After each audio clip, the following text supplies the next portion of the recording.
नमस्कार साथियों, agree page के यूट्यूब चैनल पर आपका एक बार और स्वागत है। दोस्तों, ये कृषि जंतु विज्ञान का यानी क्लास 12th का क्वेश्चन पेपर लेकर आया हूँ, जो आज हुआ है। यानी आज दोपहर 2 बजे से शाम 5:15 बजे तक हुआ है ये पेपर। आज ही का पेपर है दोस्तों, 2023 का, यानी 2 मार्च का है। ये मेरा ही पेपर है दोस्तों। आइए इसे सॉल्व करते हैं। पेपर ठीक आया था, अच्छा आया था। यहाँ पर बहुविकल्पी सेक्शन आ चुका है, देख लेते हैं। मनुष्य में लिंग गुणसूत्रों की संख्या होती है, 4 ऑप्शन दिए गए: 22, 12, 46। दोस्तों, मैं यहाँ पर आपको बता दूं कि स्टूडेंट्स क्वेश्चन को ध्यान से नहीं पढ़ते हैं और आते हुए भी क्वेश्चन गलत कर देते हैं। यहाँ पर आपको 2-3 बार क्वेश्चन को पहले पढ़ लेना है। यहाँ पे गुणसूत्रों की संख्या नहीं, लिंग गुणसूत्रों की संख्या, यानी क्रोमोसोम नंबर नहीं, सेक्स क्रोमोसोम नंबर यहाँ पर पूछ रहा है। तो लिंग गुणसूत्रों की संख्या, वैसे अगर यहाँ पे कई स्टूडेंट्स जल्दी जल्दी में 46 यहाँ पर लगा देते हैं मनुष्य में गुणसूत्र की संख्या देखकर, तो वो एकदम गलत हो जाता है। यहाँ पे लिंग गुणसूत्रों की संख्या पूछी गई है, तो वो हो जाएगा 2, यानी पहला वाला होता है। 2 लिंग गुणसूत्र होते हैं मनुष्य में, यानी जो लिंग का निर्धारण करते हैं। एक एक्स होता है और एक वाई होता है। आगे है यहाँ पर कि कौन सा, मतलब निम्नलिखित में से कौन सा एक केवल जंतुओं में ही पाया जाता है, यानी पादपों में यानी पौधों में नहीं पाया जाएगा, सिर्फ जंतुओं में जो है वो पाया जाता है। तो यहाँ पर क्या दे रहा है: श्वसन, तंत्रिका, हार्मोन, प्लाज्मा झिल्ली। तो यहाँ पर ये देखिए, जो श्वसन होता है ये तो दोस्तों होता है जंतु पादप दोनों में, प्लाज्मा झिल्ली भी दोनों में होता है, हार्मोन भी दोनों में होता है। तो राइट ऑप्शन यहाँ पे तंत्रिका हो जाएगा। जो तंत्रिका होता है वो दोनों में नहीं होता है, सिर्फ जंतुओं में होता है। आगे केंचुआ जो है वो पूछा जा रहा है कि केंचुआ संबंधित है पॉलीकीटा से, ओलिगोकीटा से, हीरुडिनिया से, ऑर्थोपोडा से। दोस्तों, अभी सुबह मैंने यानी 7:30-8 बजे के लगभग 2-3 वीडियो अपलोड की थी अपने चैनल पर। उसको अगर आपने देखा है तो यहाँ से बहुत सारे क्वेश्चन आपके पुटअप हुए हैं। मैं उसी समय आपको मैंने कहा था कि इस वीडियो को आप जरूर रिकॉर्ड करके रख लें, यहाँ पे जरूर क्वेश्चन पुटअप होने वाले हैं। तो उस वीडियो से दोस्तों, उसमें मैंने केंचुए का पूरा वर्गीकरण ही बता दिया है। तो इसका ये ओलिगोकीटा हो जाएगा। आपने वो देखा है तब तो ठीक है। फिर अगला यहाँ पर दे रहा है कि गंधी बग यानी गंधी कीड़ा, गंधी इंसेक्ट जो है वो किस फसल में यानी नुकसान पहुंचाता है। तो गेहूं में, कपास में, धान में, आलू में। तो गंधी बग जो है यानी गंधी इंसेक्ट, वो धान का यानी राइस का एक कीड़ा है, राइस में पहुंचाता है नुकसान। राइट ऑप्शन इसका हो जाएगा धान में। आगे, निम्नलिखित में से किसकी संख्या मनुष्य में सबसे अधिक होती है। यहाँ पर भी 4 ऑप्शन दिए गए हैं: अस्थियों की, प्लेटलेट्स की, श्वेत रक्त कणिकाओं यानी WBC की, और यहाँ पर RBC की। ये दोस्तों काफी कॉमन सा क्वेश्चन आता है, उम्मीद करता हूँ आप लोगों ने किया होगा।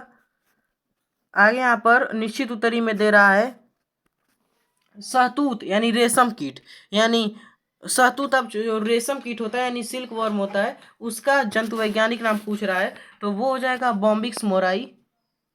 दोस्तों, ये भी मैंने आपको सुबह ही के वीडियो में बताया था। अगर वो वीडियो आपने देखी है तो आपका बहुत ही बढ़िया पेपर गया होगा, अच्छे नंबर आप स्कोर करेंगे।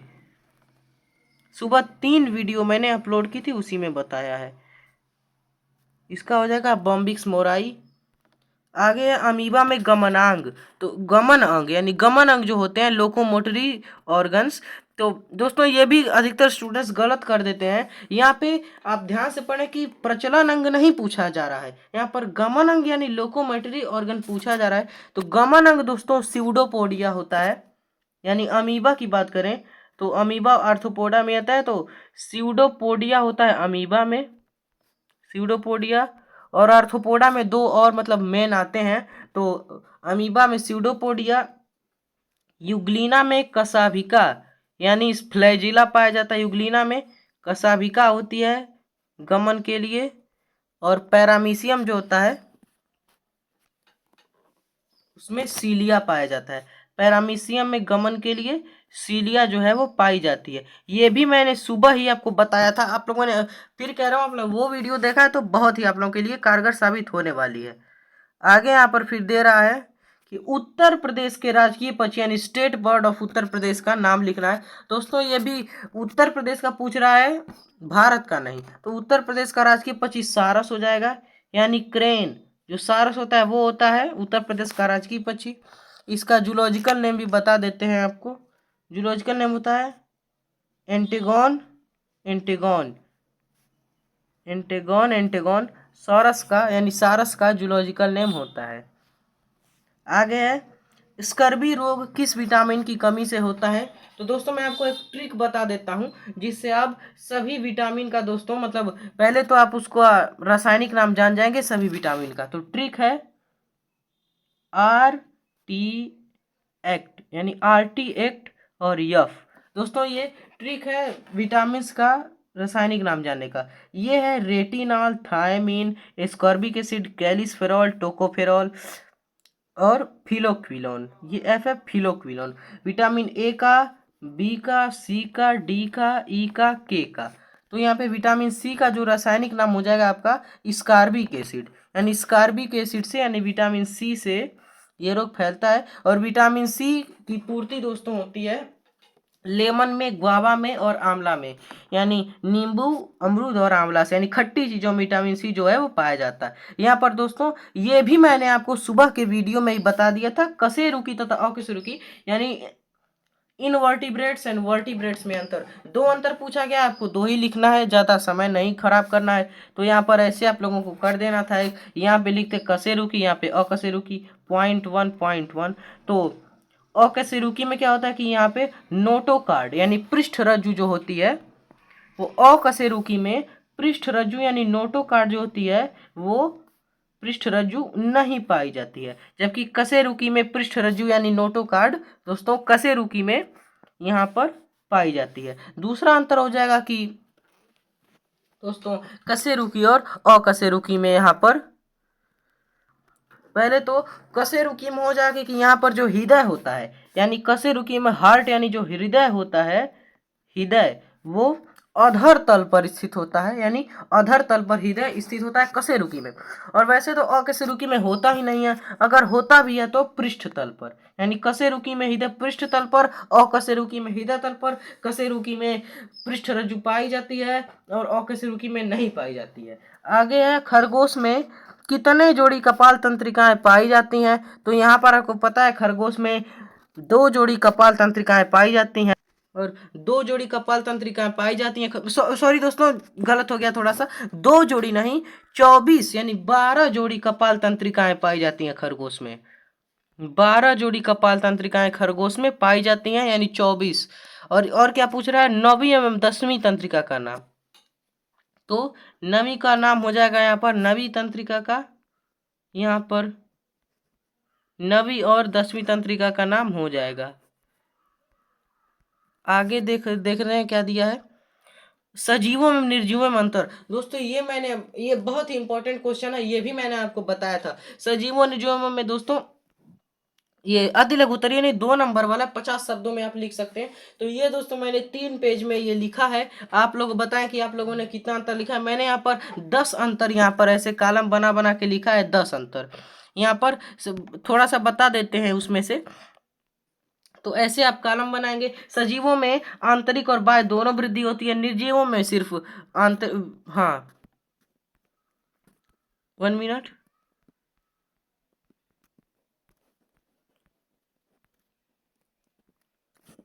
देखते हैं कहाँ गया।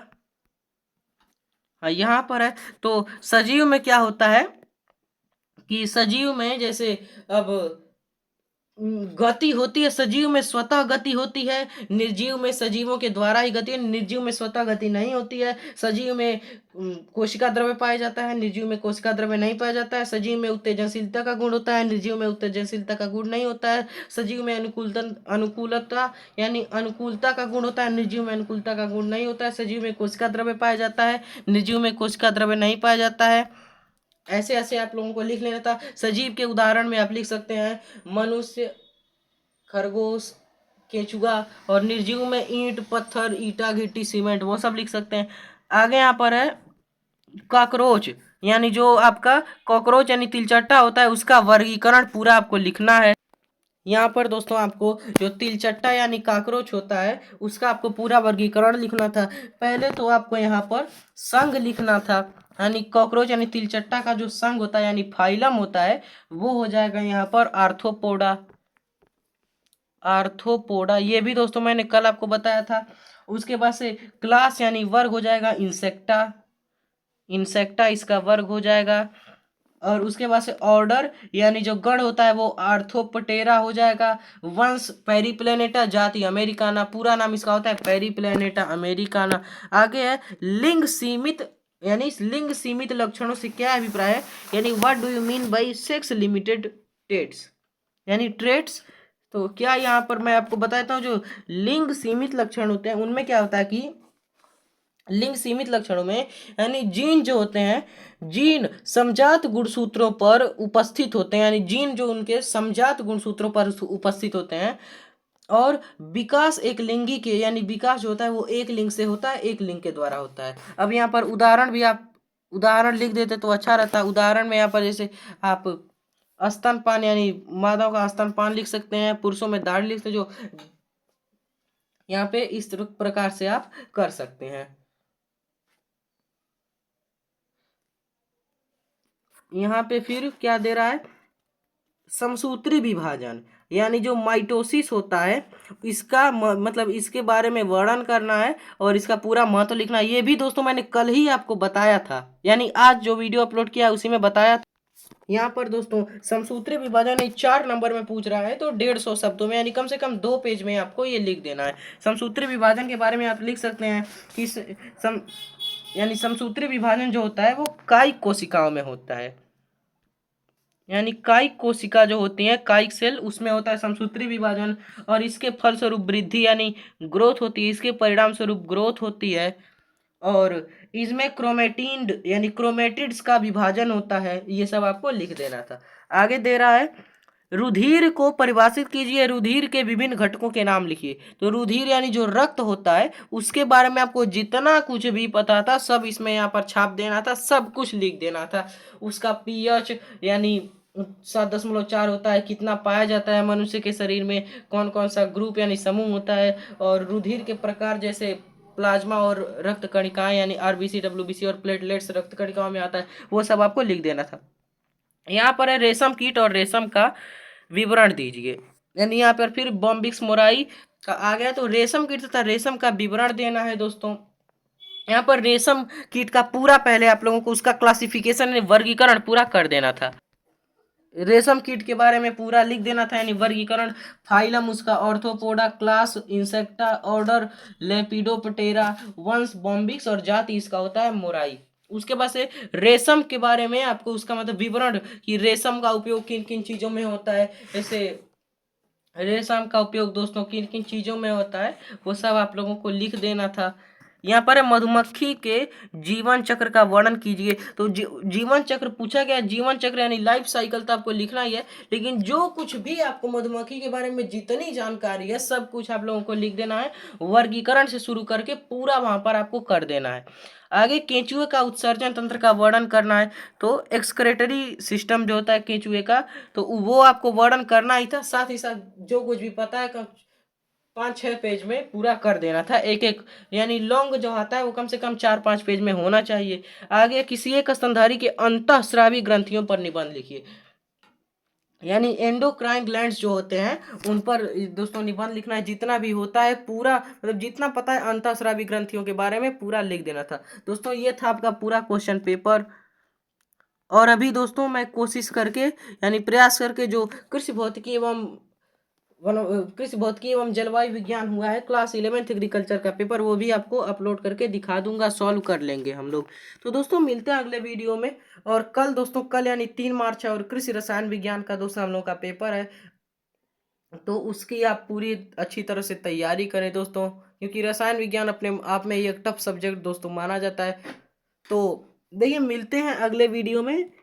और आप लोगों ने, मैंने आपको पहले ही बताया था, सुबह ही मैंने 2-3 वीडियो अपलोड की थी, उसमें से काफ़ी क्वेश्चन यहाँ पर छपा है, मैंने कहा भी था छपने वाला है, तो आप लोगों ने देखा होगा तब तो बेशक आप लोगों का पेपर बहुत ही मस्त गया होगा। तो चलिए मिलते हैं अगले वीडियो में। Thanks for watching, have a